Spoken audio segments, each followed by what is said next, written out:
Valentine day का धोखा। रात के ठीक 12 बजे पूरा शहर वैलेंटाइन डे मनाने में मगन था। हर जगह प्यार और खुशी का माहौल था, लेकिन सोनाली के दिल में कुछ अजीब सा डर समा गया था। वह एक सुनसान सड़क पर अकेली चल रही थी। उसके हाथ में एक खूबसूरत गुलाब था, जिसे उसने अपने बॉयफ्रेंड करण से कुछ घंटे पहले लिया था। लेकिन अब उसका फोन बंद था और उसका कोई अता पता नहीं था। धोखा। करण और सोनाली पिछले 2 साल से रिलेशनशिप में थे। इस बार वैलेंटाइन डे पर करण ने उसे एक खूबसूरत डिनर डेट के लिए बुलाया था। वह बहुत उत्साहित थी, लेकिन जब वह रेस्टोरेंट पहुंची तो वहां करण नहीं था। सोनाली को करण का फोन लगातार बंद मिल रहा था। तभी उसे वेटर ने एक नोट दिया। Love you for ever baby, एक खास तोहफा तुम्हारे लिए, पीछे वाले गार्डन में आओ। सोनाली के चेहरे पर मुस्कान आ गई, लेकिन उसके मन में हल्की सी घबराहट भी थी। वह धीरे धीरे गार्डन की ओर बढ़ी। गार्डन में अजीब सन्नाटा था। घना कोहरा था और हवा में हल्की हल्की फुसफुसाहट सुनाई दे रही थी। तभी अचानक किसी ने उसे पीछे से पकड़ लिया। सच्चाई का खुलासा। सोनाली ने घबराकर पीछे देखा, लेकिन वहां कोई नहीं था। तभी उसे एक टूटी फूटी आवाज सुनाई दी। तुम्हें भी उसी की तरह मरना होगा। सोनाली की धड़कन तेज हो गई। उसने इधर उधर देखा, तभी उसकी नजर एक पुरानी टूटी फूटी बेंच पर पड़ी। वहां एक खून से सना हुआ लाल गुलाब रखा था। डर के मारे उसने दौड़ लगा दी, लेकिन तभी उसने देखा करण खड़ा था। लेकिन उसका चेहरा डरावना हो चुका था। उसकी आंखें गहरी काली थी और शरीर खून से सना हुआ था। करण, ये क्या हो गया तुम्हें? करण ने हंसते हुए कहा। मैं तो मर चुका हूं सोनाली, और अब तुम्हारी बारी है। सोनाली की चीखें पूरे गार्डन में गूंज उठी, लेकिन वैलेंटाइन डे की पार्टी में डूबे शहर ने उसकी चीखें नहीं सुनी। सुबह गार्डन में एक और लाल गुलाब खून से सना हुआ पड़ा था और सोनाली कहीं नहीं थी। वैलेंटाइन डे का धोखा। जो प्यार समझा वो मौत बन गया। पुलिस गार्डन पहुंची। वहां की घास पर खून के निशान थे, लेकिन सोनाली का कोई पता नहीं था।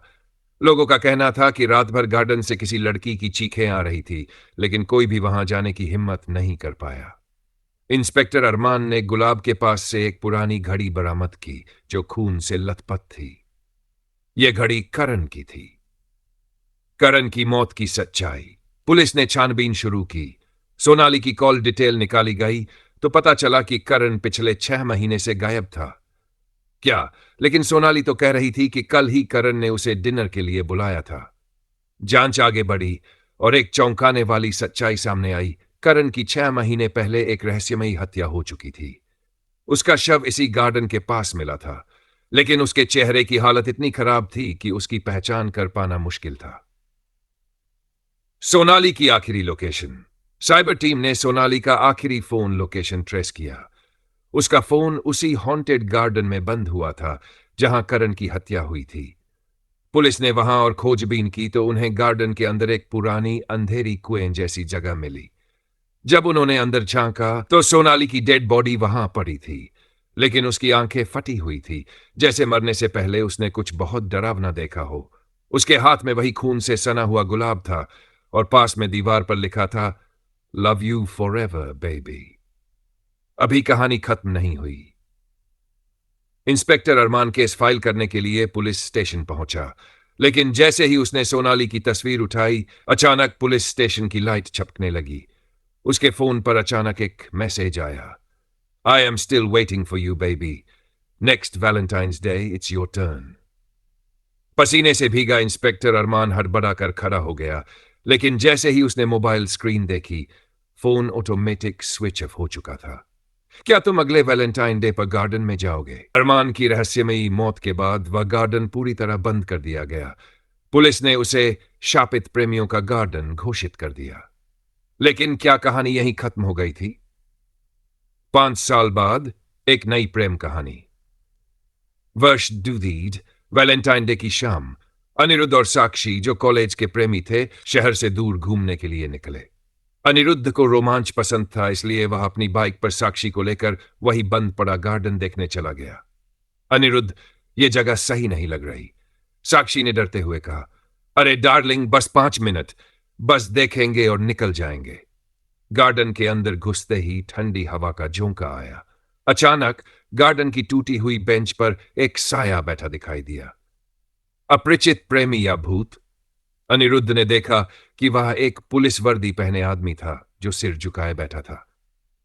भाई साहब, यहां बैठे क्यों हो? अनिरुद्ध ने हंसते हुए पूछा, लेकिन कोई जवाब नहीं आया। जैसे ही अनिरुद्ध ने बेंच के पास जाकर उस व्यक्ति के कंधे पर हाथ रखा, साया झट से मुड़ा। वह कोई और नहीं, इंस्पेक्टर अरमान था। लेकिन अब उसका चेहरा विकृत था, आंखें सफेद और गहरी काली लकीरों से भरी हुई थी। शापित प्रेमी की वापसी। तुम यहां क्यों आए? अरमान की गूंजती आवाज निकली। अनिरुद्ध और साक्षी पीछे हटे, लेकिन तभी बेंच पर खून से एक नाम खुदने लगा, अनिरुद्ध। अनिरुद्ध घबराकर साक्षी को लेकर भागा, लेकिन गार्डन का मुख्य द्वार अपने आप बंद हो गया। तभी एक औरत की चीखें गूंजने लगी, अनिरुद्ध, तुमने मुझे धोखा दिया। साक्षी ने कांपते हुए पूछा, अनिरुद्ध, ये कौन है? और फिर अनिरुद्ध के चेहरे का रंग उठ गया। पुनर्जन्म का रहस्य। अनिरुद्ध को अपने अतीत के कुछ धुंधले दृश्य याद आने लगे। वह करण था, वही करण जिसने सोनाली को धोखा दिया था। वह पुनर्जन्म लेकर इस जन्म में अनिरुद्ध बना था, लेकिन उसका अतीत उसे फिर से वैलेंटाइन डे पर उसी शापित गार्डन में खींच लाया था। अब कौन मरेगा? तुमने पहले प्यार का मजाक बनाया था अनिरुद्ध। अरमान की आत्मा बोली, अब सजा भुगतने के लिए तैयार हो जाओ। अचानक सोनाली और पूजा की आत्माएं भी प्रकट हो गई। साक्षी चीख पड़ी, लेकिन अनिरुद्ध अब खुद को बचाने के लिए भाग नहीं सकता था। अगली सुबह पुलिस को गार्डन में एक जोड़ी ताजा लाशें मिली, अनिरुद्ध और साक्षी। उनके सीने पर खून से लिखा था, धोखेबाजों की यही सजा है।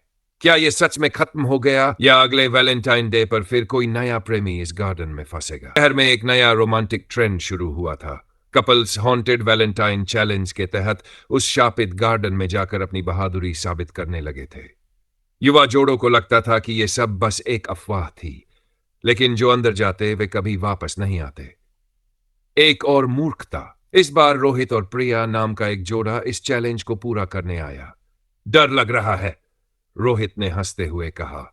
नहीं, पर यह जगह अजीब लग रही है, प्रिया ने धीरे से कहा। जैसे ही वे अंदर गए, उन्हें बेंच पर अनिरुद्ध और साक्षी की परछाइयां बैठी दिखी। हवा में एक फुसफुसाहट गूंजी, इन्होंने भी हमें मजाक समझा था। अचानक गार्डन की घास पर एक नाम खुदने लगा। प्रिया चीख पड़ी, प्रेतों का खेल। रोहित और प्रिया भागने लगे, लेकिन रास्ता अचानक बदल गया। यह क्या हो रहा है? उनके पीछे से एक पुलिस वर्दी पहने इंसान आ रहा था। वह इंस्पेक्टर अरमान था, लेकिन इस बार उसके साथ करण, सोनाली, अनिरुद्ध, साक्षी, पूजा और कई अन्य आत्माएं भी थीं। अब तुम नहीं बच सकते, शाप का चक्र पूरा हुआ,